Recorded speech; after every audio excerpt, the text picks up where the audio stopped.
From the Radio Cafe and the Quivira Coalition, you're listening to Down to Earth, the Planet to Plate podcast. I'm your host, Mary Charlotte Domandi. Today we're going to be talking about how restaurant chefs are organizing for a healthier food system and better working conditions for everybody from the farm to the kitchen to the wait staff. That's right after this brief announcement. Join us for a yoga class series designed specifically for ranchers and farmers, taught by Montana-based Alexis Bonagovsky, yogi and rancher. She has created this class series, a combination of yoga poses and strength and mobility exercises, to meet the specific needs of farmers and ranchers. Classes are free and will be live streamed on Quivira's YouTube channel every Sunday at 10 a.m. Mountain Time from now through February 11th. And now to our program. I'm very happy to welcome Katherine Miller. She's author of the book At the Table, The Chef's Guide to Advocacy, published by Island Press. Welcome to Down to Earth. Hi, thank you so much for having me. It's great to have you. This is such an interesting book. You come from a world of advocacy and political organizing. Tell us the story of how, I think it was a little over a decade ago, you got into advocacy for a better food system and specifically involving chefs. Yeah, I sort of have a career in thirds, a career in hardcore politics, knuckle-bearing politics, and then a third in the corporate world and nonprofit and foundation world, building large-scale campaigns. And, a foundation trustee of the James Beard Foundation was looking to figure out a way to inspire and train chefs who were really looked at as rock stars, right? That celebrity aspect, and found me and said, hey, would you come do this training for chefs? And it was building off some work that a whole group of people had done with musicians and rock stars who had come to Capitol Hill to advocate on behalf of healthcare and royalty rights and that sort of work. And so at first I was like, no, that's the stupidest thing I've ever heard of. Like chefs, what place do they have in our food system? And there was a fair bit of conversation about it. And, I decided to go ahead and do the training. And the penny sort of dropped in the middle of that training that, oh my gosh, all these campaigns and organizations and people who were looking for sort of celebrities or notable figures to champion their causes, there were actually hundreds, if not thousands, of community-based advocates who know firsthand our food system and every aspect of our food system, from the production of our food system to the selling to the disposal of food. And they were just sitting there and they were eager to get involved in this system that they were interacting with every day. And so it was really a penny drop moment, and it totally changed my life. I spent the next 10 years still working with chefs and within the food system to figure out different ways that we can get conversations started, find some common ground, and advance new thinking about how our food system should work on behalf of all of us. I mean, restaurants are a huge part of the food system, and you don't really necessarily think about that. And people have often seen them as part of the problem, especially, people talk about McDonald's and that kind of franchise, globalized fast food, things like that. When you look at the impact of restaurants on the environment, climate, workers, and so on, what kind of problems are you seeing, and how much of an impact do restaurants themselves really have on the problem side of it? Yeah, I mean, certainly restaurants are a nearly $1 trillion industry. They employ up to 15 million people within the whole restaurant system, everything from the wait staff to the bartender to the bar back to the manager to the owner, the line cooks, right? And then part of that ecosystem is all the food and produce and linens and flowers and wine and alcohol that they purchase to sell at their restaurants. And so they are businesses first and foremost. There's no such thing as a sustainable business that's out of business. And so that makes them almost laboratories for all of the challenges that we face, right? So when we look at agriculture and food workers, they're the only workers that are still allowed in this country to be paid a sub-minimum wage legally. It tells you how little we value their input into our system. So we're looking at labor issues. We're looking at workforce and workplace harassment issues. The restaurant community and all of food farming tends to bring people into it that maybe don't necessarily feel like they fit in other jobs or other careers. And there's a high incidence of mental health problems. There's high incidence of drug and alcohol abuse. There's high incidence of sexual harassment. So the restaurant industry is by no means immune from any of these problems, and in fact becomes a laboratory for how we solve those problems, right? And so when we're talking to members of Congress about why we should have a meaningful minimum wage increase and eliminate the sub-minimum wage, restaurant owners and chefs can do that from a point of view of, we know how hard it is for our staffs to make a living wage. We know how hard it is for us to compete against other folks. So let's treat this as a problem that we can solve, not something we want to keep brushing under the rug. And so, I think that restaurants in the industry are not perfect by any means, but they really are real world laboratories for the types of changes that we want to see. And I've seen amazing work done on that respect, right? You have restaurant and chef owners who are spending all their time on Capitol Hill advocating for raises to the minimum wage. You've seen chefs and restaurateurs like Patrick Mulvaney, who's in the book in Sacramento about lobbying for mental health care coverage for restaurant workers. And they have a lot of mental health issues in that world. Yes. The restaurant industry centers this idea of hospitality. So they want us as customers to have a good time. And in many ways, that masks so many problems, right? If you are constantly trying to make sure everybody else around you is having fun, everybody else is feeling good. And then it's long nights, really unusual hours. It is also, playing with sharp knives and hot oil and hot pans all day is no joke. And working, 12 hours on your feet is no joke. So there's mental health problems, there's depression. We've had a raft of suicides in the restaurant industry that were very high profile. Certainly Tony Bourdain's death by suicide was probably the biggest. But that's happening every day in communities around the country. And so I think Patrick and chefs like Chris Shepard, who founded Southern Smoke, they are really looking for these models of both train the trainer so you can identify mental health challenges on your line, but then they're also looking at that long tail policy solution of we need healthcare coverage that includes part-time and transitional workers to have mental health care benefits. I mean, one of the things that's kind of painful is, and you bring this out in your book, is that the United States puts so much more focus on food safety than it does on food workers.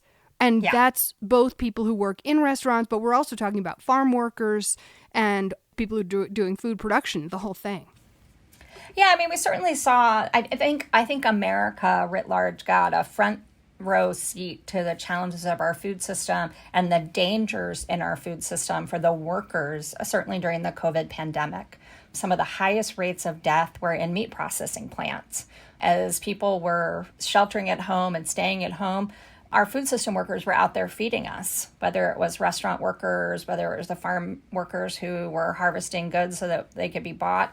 And around the world, we all saw this food system sort of stripped bare at that point, and you saw the physical challenges and the structural challenges that make it unsafe to be in these situations. And we need more protections because right now the system prioritizes the consumer safety from E. coli or the consumer safety from recalls almost more than it does in the workers that are producing the very food that we eat and who are responsible for our health and safety. And no shade on that. Food safety is a good thing, but this other side doesn't get talked about enough. You embarked on the project of turning all these problems that restaurants contribute to, and we're talking both worker problems and also just deep environmental problems of how food is sourced, climate, and all of that, into a solution. And you came up with this, I think you came up with this thing called the Chef Boot Camp. Tell us about that. Well, the Chef Boot Camp for Policy and Change was not my brainchild. It was the brainchild of two James Beard trustees, Eric Kessler and Michelle Nishan. They had this idea, like, take people and train them. I was lucky enough to be the person that they hired to develop the training and then continue to do the training and develop the modules and the tools and techniques that were useful to chefs and restaurateurs. You know, I had spent much of my career training advocates around the world to speak out and to organize on behalf of the issues that they cared about. And those were things as diverse as like land rights in Nigeria and global health in China. But we had to figure out a way to translate those tried and true advocacy tactics to something that a chef would remember. So we had this idea of first the mise en place, that chefs already have everything they need in place to be effective advocates, right? They have reach in their community. They have this built-in trust. Like, none of us are going to a restaurant to get sick, right? We're all going to have a delicious meal with friends or family or to celebrate something, or, you know, so restaurants are a place that we inherently trust.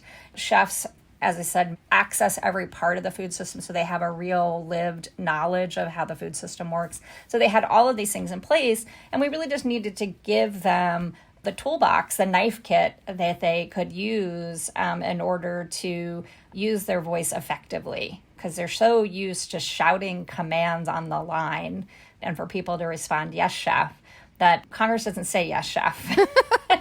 Right? Like, that's not Congress's MO, right? And so they had to learn how to have conversations in a different way. And that's really, I think, both the gift and the beauty of the boot camp and the A is for Advocacy framework that was developed for that camp. I mean, some of the tools you gave them to work with, and keeping in mind that chefs are busy people, I mean, getting them to be advocates and take time out of their day, you've really got to help them streamline. And some of those tools were really quick, easy, and cheap. Yes.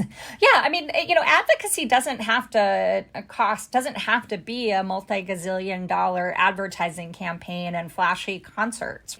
The best advocacy is really formulating one-on-one relationships and creating the conditions for the people that you're talking to either support what you're doing, maybe change their mind, or maybe just be like, okay, I'm not going to oppose you, right? Sometimes getting somebody to shut down is just as successful as getting them to say yes in the world of advocacy. And what I really wanted to impart on them was that you can do this no matter how busy you are.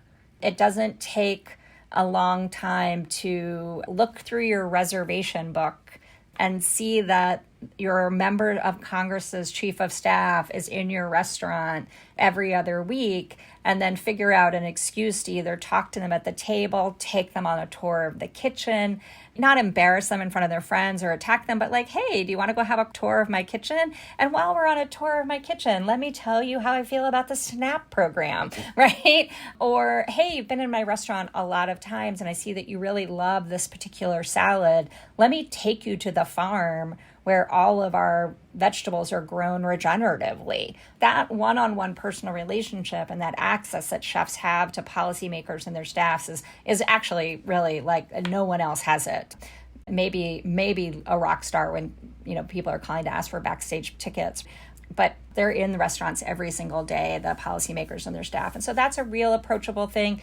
And then the idea that if you use effective language and language that's informed and colorful and engaging, and put that on social media to your tens of thousands of followers, you can start to educate and inform them too about the causes you care about. So there's lots of free things that are at the chef and restaurateur's disposal that are really at all of our disposal when it comes to advocacy.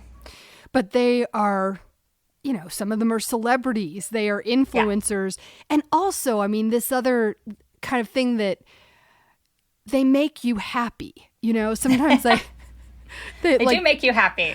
There's this one restaurant here in Santa Fe, New Mexico that I love so much. And every time my husband and I go there, we're just like, this is heaven. This is the state of bliss. But yes. So this is political work. I mean, you're engaging people to do political work. What are some of the actual issues that you were trying to get them to engage on? Yeah, so I would say, one, it is political work and it's policy work, but it's not partisan work. And I think that that can get conflated in the world of advocacy, that it's for or against, or, those people are bad, and, we have the good ideas and they don't listen. And in reality, policymakers are trying to solve problems. And in most cases, they're trying to solve problems that better the lives of their constituents, better the lives of the people that they serve and who help elect them. So restaurants, being at forefronts of businesses in those places, can advocate on everything from, wage and workforce issues, minimum wage, mental health care coverage. They can talk about food waste and help policymakers understand why we should have composting and food waste pickup.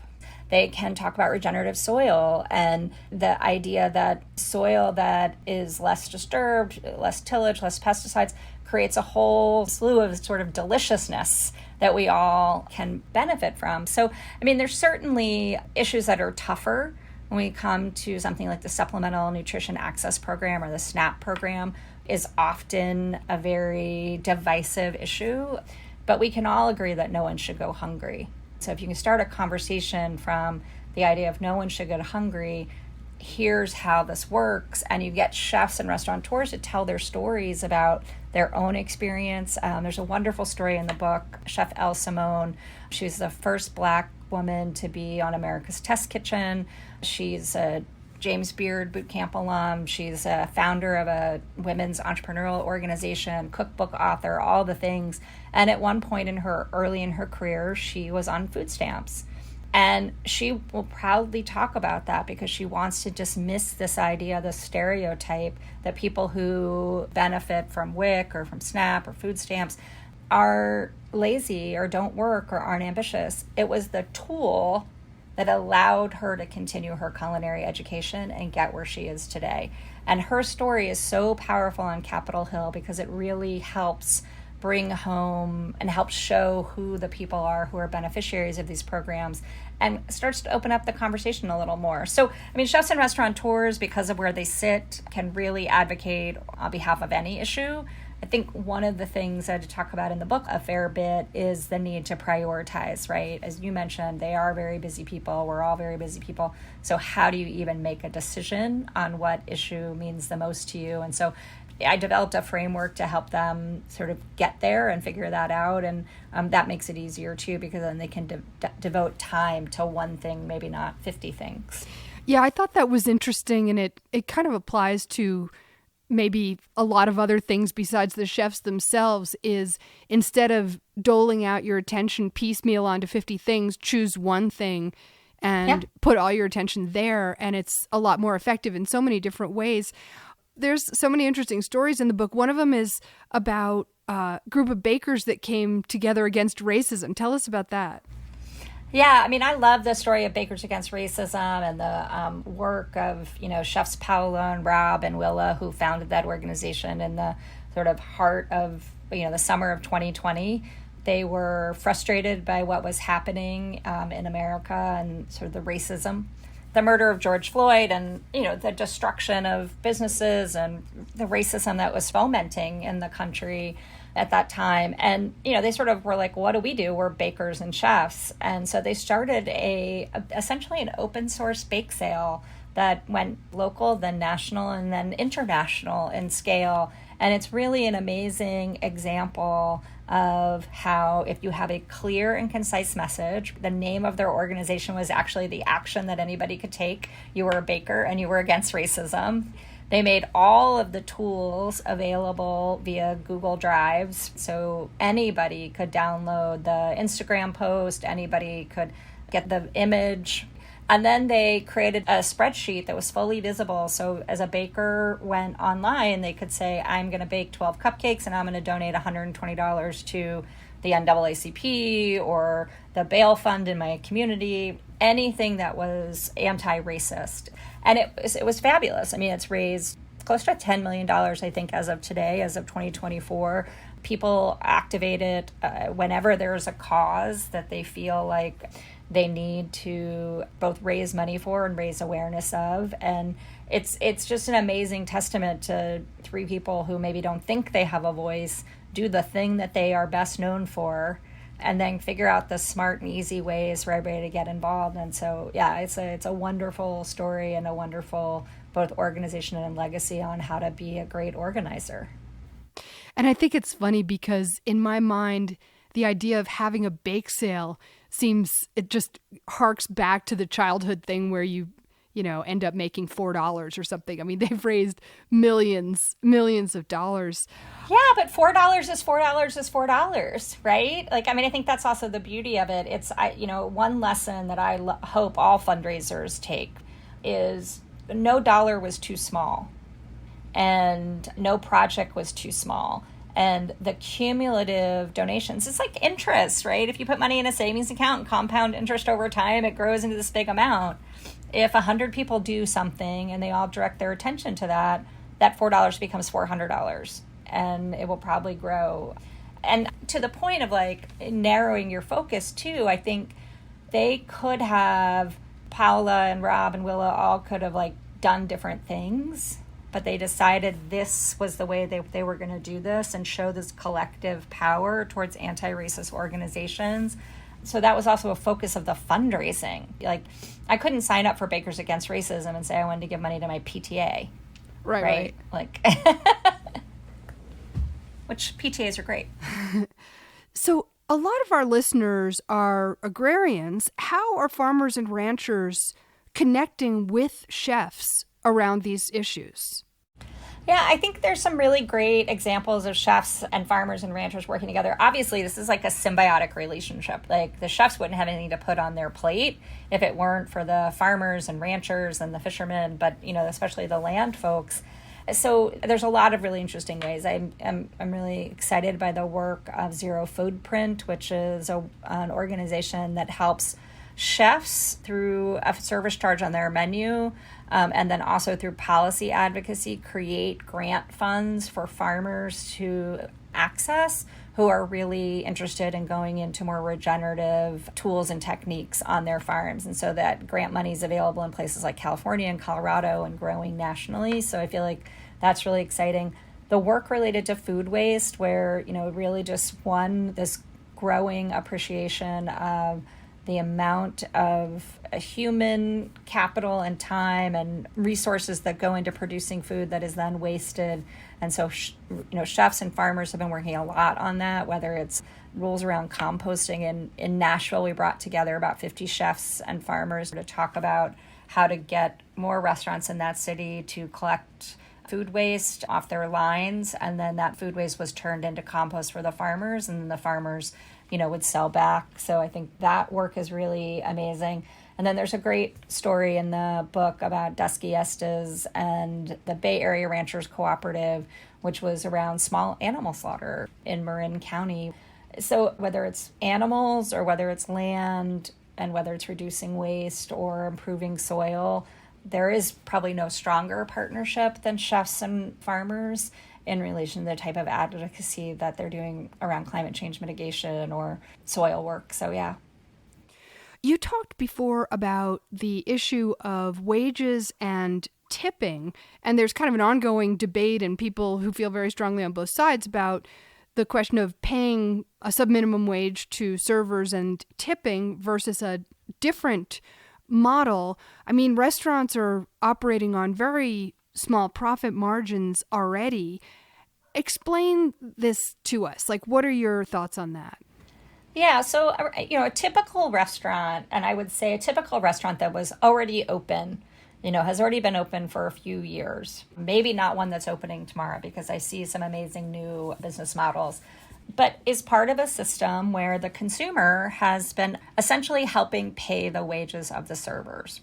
So a chef or restaurateur has to guarantee that any worker makes the minimum wage in their restaurant if their tips don't help make up that wage, right?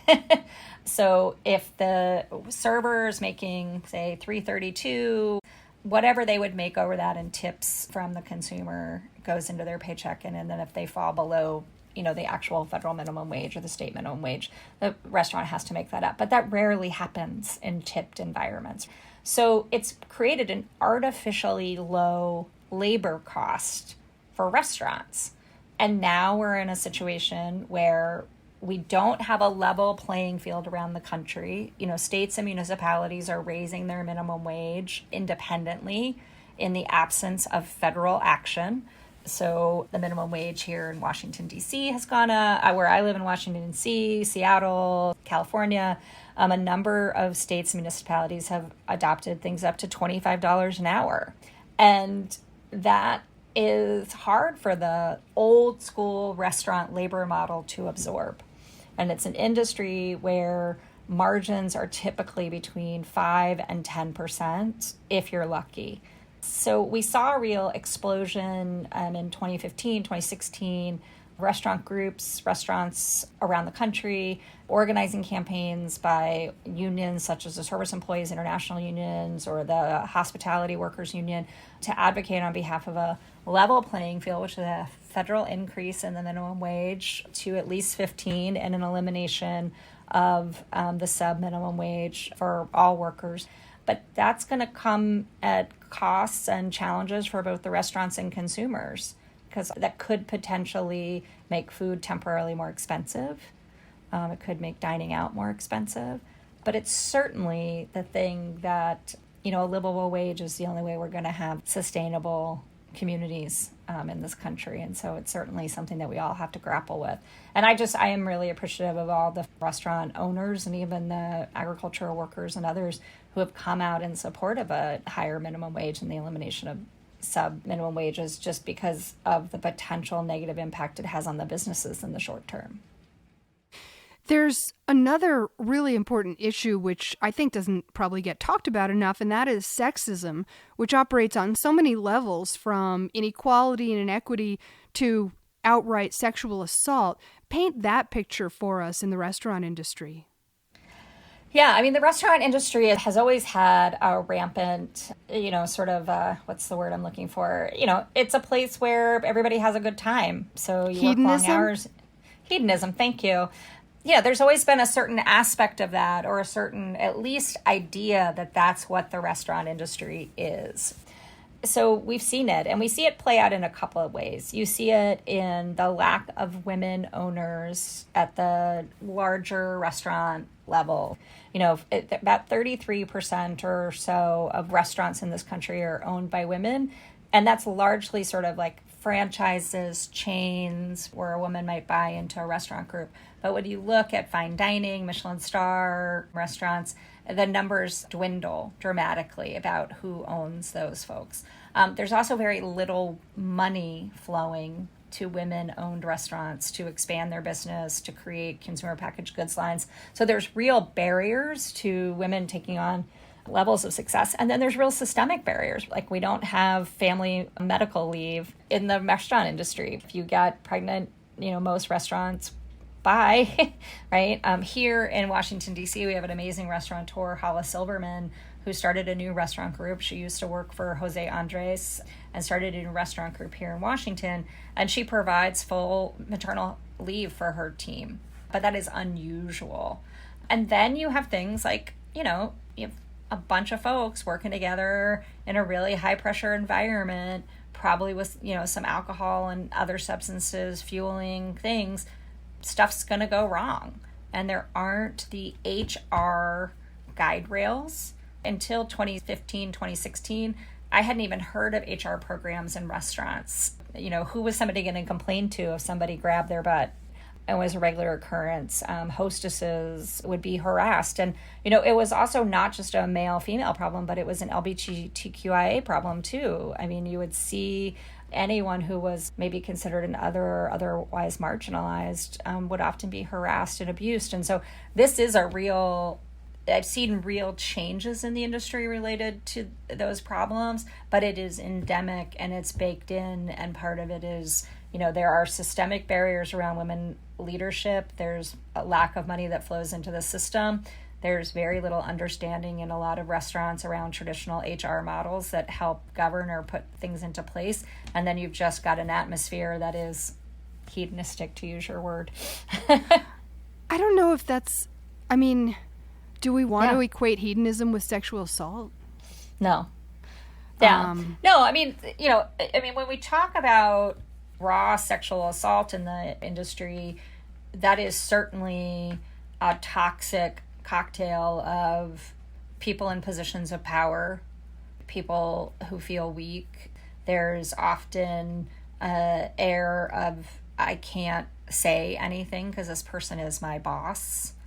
And then and you think when you bring sexual assault into this picture and within restaurant industries, the idea that these are party places or these are free-flowing places or these crazy places, there is a lot of that victim blaming and shaming that comes into play. And so I love, there's a couple of organizations that work specifically around sexual assault and training people to stop sexual assault in restaurants. And so you don't want to equate the two, but it is this sort of toxic cocktail of a world where people think everything goes and where power structures are deeply flawed, and it puts people on their back foot if they're victims of those. They don't know where to go. They don't know who to report to. They think it's all their fault, and it's not.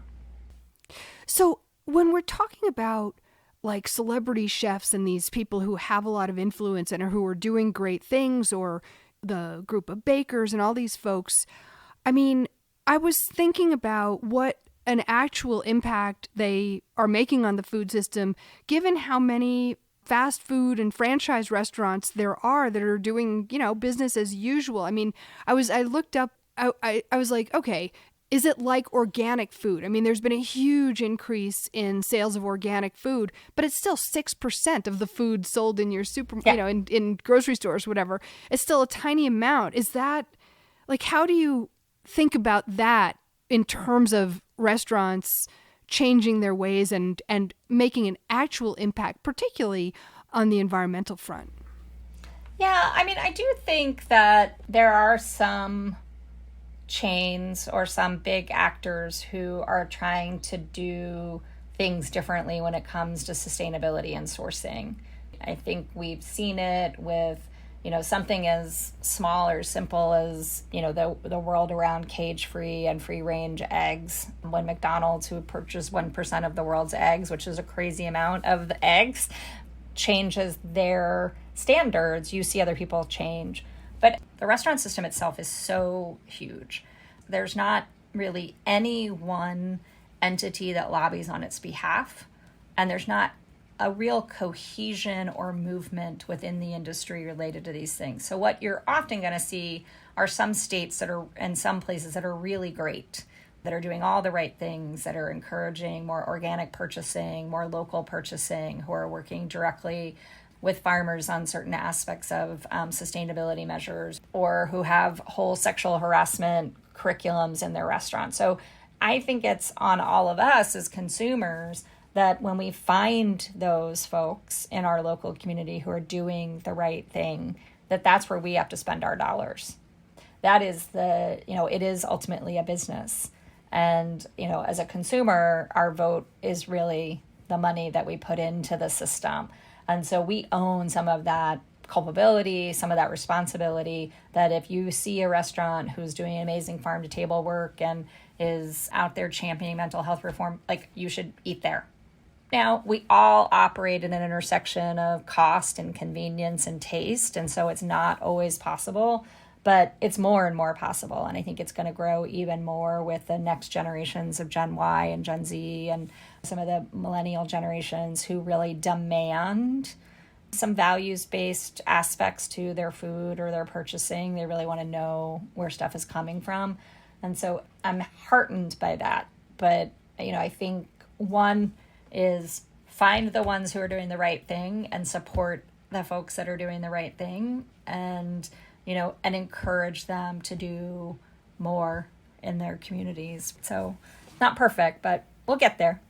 Well, and that means also that the consumer, the eater, the restaurant goer has to kind of do their homework, which means what? Going to the websites of the restaurants that they want to visit? You could go to the restaurants you want to visit. The James Beard Foundation has a great restaurant finder on its website that has restaurants of people who have participated in various programs. There's seafood sustainability programs. You can look at organization websites that you trust. So if you are really interested in anti-hunger initiatives, Share Our Strength works directly with a lot of chefs. And okay, I see those chefs and I can frequent those places. High Road Restaurants is another advocacy group, and they actually have a restaurant finder around the country of folks that pay higher wages, folks that have sexual harassment training. So there are resources, but yeah, it requires that we do a little bit of homework. Whenever anybody asks me for a restaurant recommendation in any city in America and pretty much the world, my first 3 restaurants are women-owned restaurants, because I want people to support more women-owned restaurants. So that's like the first three I'll tell you are women-owned restaurants. And then I might tell you there's this other great person and we can all do that. Oh, I really love these 3 farm-to-table restaurants in my community, and this one's great for salad, and this one's great for this. So just like a chef getting into advocacy, consumers have to educate themselves about the issues that they care about and make more conscious, focused choices about where they're going to spend their time or their money related to their food dollars. I think you said somewhere in the book, I don't have the exact quote, but a lot of the problems we're talking about would be solved by female leadership in restaurants. Yeah, I mean, I certainly think that women owners in restaurants tend to look at their business model differently. They tend to prioritize the workers. They look for things. Hollis Silverman, by way of that example, looked for all the things that were going to hold back women from growing in her kitchen and becoming managers or becoming head chefs. And some of those were systemic. I don't know if all the problems could be solved by women-owned restaurants, but I certainly believe that a lack of women-owned restaurants and a lack of prioritizing women for capital to expand their business models within the food system in general is only to our detriment as a society. There's so many things that restaurant owners can do, and then there's so many other things that can really only be solved by policy. And I scratch my head why businesses don't advocate intensely for universal health care paid by our taxes instead of paid by the employer and other things like that. What are your kind of like top policy priorities with respect to restaurants? Yeah, I mean, I think in terms of the business of restaurants, we certainly should be looking at, in tandem to minimum wage, a federal minimum wage increase to a livable wage of at least 15, if not 18, if not $25 an hour for everyone writ large. We need to be looking at tax credits and business incentives to help the restaurants transition. I think too often when we have big policy changes, we don't actually take into account the implementation of those. We're just sort of like, do it. And there's real world implications to going from having to pay to guaranteeing someone a wage to actually paying someone that wage by eliminating the minimum wage. So, I think when we look at business practices, certainly tax incentives to help people offset the cost of raising the minimum wage, certainly probably some rent or real estate credits that help them stay in their places longer. The number one thing that shuts a restaurant down is actually the lease agreement or the costs of the actual space, because most people don't own, they lease or rent. And then I think the third are things like stronger maternal health care or family leave guarantees that also come coupled with tax incentives or tax credits for the businesses. Because that would put more, if you had daycare, if you had family leave, right, like you might be able to stay in the business longer. You might be able to work your way up from a line cook to a sous chef to a chef de cuisine to an executive chef. So those are mine, right? I think we need wages, we need rent and real estate costs for the restaurants, and then we need better family and maternal leave. And all of those need to be coupled with business subsidies. You asked me a totally different question related to what makes the most difference from restaurants in terms of sustainability and the environment. They need greater access. They need more farmers producing better quality, organic, not even organic certified, just organic tooled, regenerative produce and regenerative. And those markets just aren't there, right? Like they're coming. Really heartened by the introduction of King Arthur's new regenerative climate blend, their wheat blend. I'm sort of excited about that, or things like Kernza. But we need more of that because the chefs will serve it if it's delicious and they'll pay more for it. And even folks like, fast food chains will buy from it too if they can figure out the scale. We need to do more, and that requires a reprioritization of America's subsidies, right? Farm subsidies. That's a whole other podcast probably. Yes, indeed, which we've done and will continue to do. So food hasn't always been your area of focus, as you said. What excites you about it, and are you going to stay in the field? Yeah, I love the food world. They've got me forever. And, I continue to work with nonprofits and foundations and companies in the food space, largely around sustainability strategies and advocacy strategies. I also have worked around the world on larger healthcare issues and gender violence and ending sexual assault in our lifetime. And I will continue to do those things too. The beauty about being a consultant is you can help lots of different organizations formulate really effective strategies. But, I don't think there's Michelle Nichon, who's a chef from Connecticut and, was one of the brainchilds behind the Chef's Boot Camp for Policy and Change, and a former James Beard trustee, was the one that really drilled into me that food is the ultimate power. It has the power to impact the way we feel about ourselves, our health. It has the power to impact our local communities, our environment. It is our most powerful thing. And, chefs and restaurants tours can be incredibly powerful voices for changing that system to prioritize people on the planet and our communities. And so I get really excited about it. And I just think of all of the power that exists in that food system that is still untapped, and all of the potential that it has to do good in the world. So yeah, it's pretty exciting. Is there anything that we haven't talked about that you would like to mention before we go?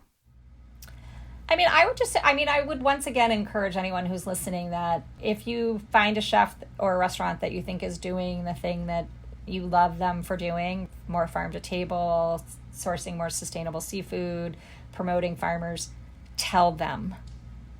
They don't hear enough about the appreciation for the things that they're doing. They get a lot of complaints, a lot of, oh, this isn't right.